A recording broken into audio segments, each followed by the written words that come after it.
27 साल से कांग्रेस सत्ता में नहीं आ रही है। क्यों नहीं आ रही है? क्योंकि सत्ता में नहीं आने का कारण यही है कि भाजपा और कांग्रेस दोनों बी टीम में, हमको बता रहे एआईएमएम को, ओवैसी साहब को, लेकिन भाजपा और कांग्रेस दोनों एक दूसरे के साथ है। दोनों मियां बीबी की जोड़ी की तरह चल रहे ले। 27 साल इतना सब भ्रष्टाचार चल रहा है जिसकी कोई हद नहीं है। कॉर्पोरेशन में भ्रष्टाचार, गुजरात सरकार में भ्रष्टाचार, कलेक्टर में भ्रष्टाचार, महसूल में भ्रष्टाचार, जमीन में भ्रष्टाचार, जहां देखो भ्रष्टाचार का नामो निशान चल रहा है। लेकिन कांग्रेस विरोध पक्ष का कोई आवाज नहीं उठा रहा। दोस्तों, क्यों नहीं उठा रहा? क्योंकि उनको भी कटकी मिलती है।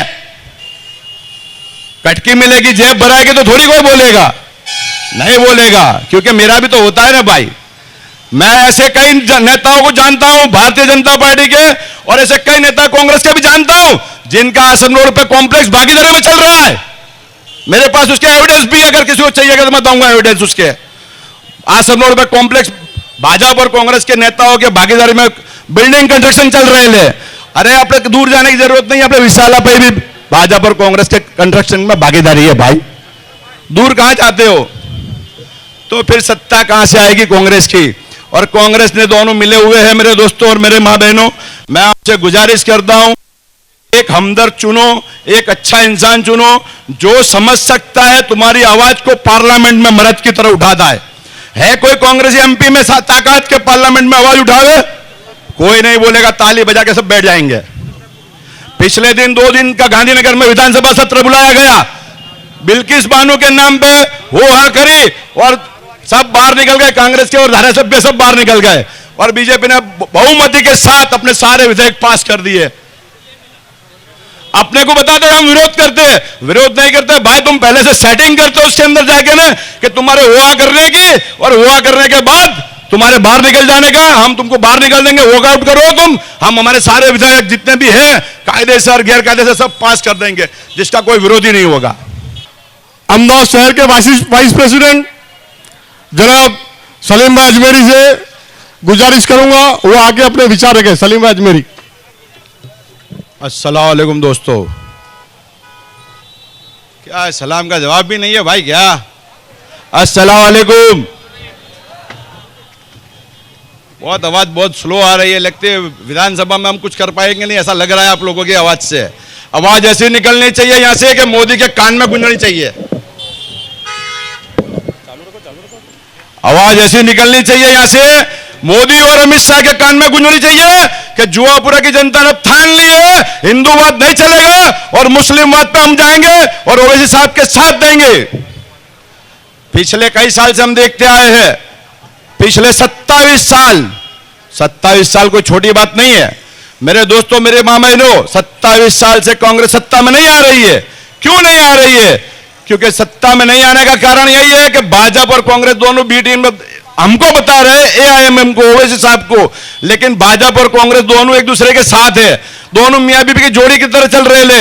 27 साल इतना सब भ्रष्टाचार चल रहा है जिसकी कोई हद नहीं है। कॉर्पोरेशन में भ्रष्टाचार, गुजरात सरकार में भ्रष्टाचार, कलेक्टर में भ्रष्टाचार, महसूल में भ्रष्टाचार, जमीन में भ्रष्टाचार, जहां देखो भ्रष्टाचार का नामो निशान चल रहा है। लेकिन कांग्रेस विरोध पक्ष का कोई आवाज नहीं उठा रहा। दोस्तों, क्यों नहीं उठा रहा?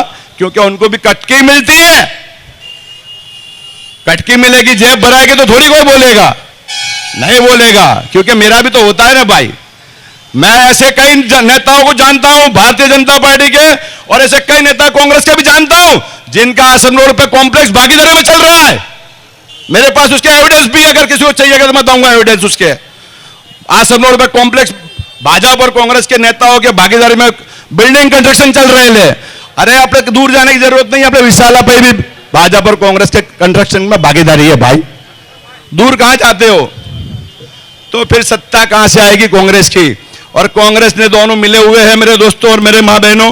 मैं आपसे गुजारिश करता हूं, एक हमदर्द चुनो, एक अच्छा इंसान चुनो जो समझ सकता है तुम्हारी आवाज को पार्लियामेंट में मर्द की तरह उठाता है कोई कांग्रेसी एमपी में ताकत के पार्लियामेंट में आवाज उठावे? कोई नहीं बोलेगा, ताली बजा के सब बैठ जाएंगे। पिछले दिन 2 दिन का गांधीनगर में विधानसभा सत्र बुलाया गया, बिल्किस बानो के नाम पे हो हा करी और सब बाहर निकल गए। कांग्रेस के और धारासभ्य सब बाहर निकल गए और बीजेपी ने बहुमति के साथ अपने सारे विधेयक पास कर दिए। अपने को बताते हम विरोध करते हैं, विरोध नहीं करते भाई। तुम पहले से सेटिंग करते हो उसके अंदर जाके ना कि तुम्हारे हुआ करने की, और हुआ करने के बाद तुम्हारे बाहर निकल जाने का। हम तुमको बाहर निकल देंगे, वॉकआउट करो तुम। हम हमारे सारे विधायक जितने भी हैं कायदे से और गैर कायदे से सब पास कर देंगे, जिसका कोई विरोधी नहीं होगा। यह आलम है भाजपा और कांग्रेस का। मैं कई नेताओं को जानता हूं ऐसे जो भारतीय जनता पार्टी के नेताओं से मिले हैं। दिन में कांग्रेस के ऑफिस में बैठेंगे और रात को फार्म हाउस पे उसके साथ जाके खाना बैठेंगे। मेरे पास ऐसे एविडेंस भी है, उसके वीडियो को रिकॉर्डिंग भी है। मैं बता सकता हूं कि कौन कौन है, लेकिन मैं बताऊंगा नहीं। क्यों? कि मेरा भी मर्डर हो सकता है, ऐसा हो सकता है। मेरे दोस्तों, मेरे मां बहनों, अगला चुनाव विधानसभा का आ रहा है। गुजरात विधानसभा 2022 के अंदर AIMIM पार्टी बहुत सी सीटों पर मुस्लिम उम्मीदवार और दलित उम्मीदवार को उतारी जा रही है। हमें साथ दो, दलित और मुस्लिम एक होके दोनों मिलकर इनको बता दो।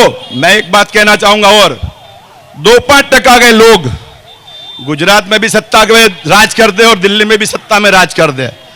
अरे अब भाई सोचो दिमाग से कुछ कि 15% वाली कौम, हिंदुस्तान में दूसरे नंबर की कौम मुस्लिम समाज की, और पूरे वर्ल्ड में दूसरे नंबर की कौम मुस्लिम समाज की, क्यों ऊपर नहीं आ रही है? क्यों आगे नहीं आ रही है? इसकी वजह भी बता दूं कि कुछ लोग जो कांग्रेस में है, मुस्लिम नेता, वो बता रहे कि भाई तो वोट तोड़ने आए हैं। अरे भाई हमारे वोट नहीं तोड़ना था, नहीं तोड़ना चाहते हम वोट। तुमने पिछले 70 साल से कांग्रेस में रह के मुसलमानों के लिए क्या किया? इसका जवाब दो मुझे। मैं सुनना चाहता हूं कांग्रेस के नेताओं से, और मैं खुली चैलेंज करता हूं कि मुसलमानों के लिए क्या किया, बताओ जाहिर में आगे ने। मैं डिबेट में तैयार हूं आने के लिए, और मक्तमपुरा वार्ड के भी कांग्रेस के नेताओं को मैं चैलेंज करता हूं, डिबेट में आओ मेरे साथ में। ITI में कॉपियां लेके बैठो, तुमने क्या किया और हमारी MIM पार्टी ने क्या किया, मैं बताता हूं। मेरे दोस्तों, बहुत सी बातें बतानी है, लेकिन वक्त का तकाजा है, और मैं आज आपको इस प्लेटफॉर्म पे से एक ऐसे इंसान को मुलाकात कराता हूं जो 2002 के विक्टिम है और अपने फतेहवाड़ी में रहता है इंसान। AIMIM पार्टी तो अभी 1.5 बरस पहले यहाँ इलेक्शन लड़ने आई, लेकिन 2002 के विक्टिम को उन्होंने क्या किया और कैसे किया और हैदराबाद से कैसे मदद आई, वो उन्हीं की जबानी सुनोगे आप। वो भाई को मैं आपके रूबरू में पेश करता हूं, और वो भाई को आज मैं हमारे गुजरात प्रदेश के प्रवक्ता इरफान शेख के हाथ से खेस पहनाकर AIM पार्टी में शामिल करता हूं मैं उनके ग्रुप के साथ। अल्ताफ भाई आगे आओ।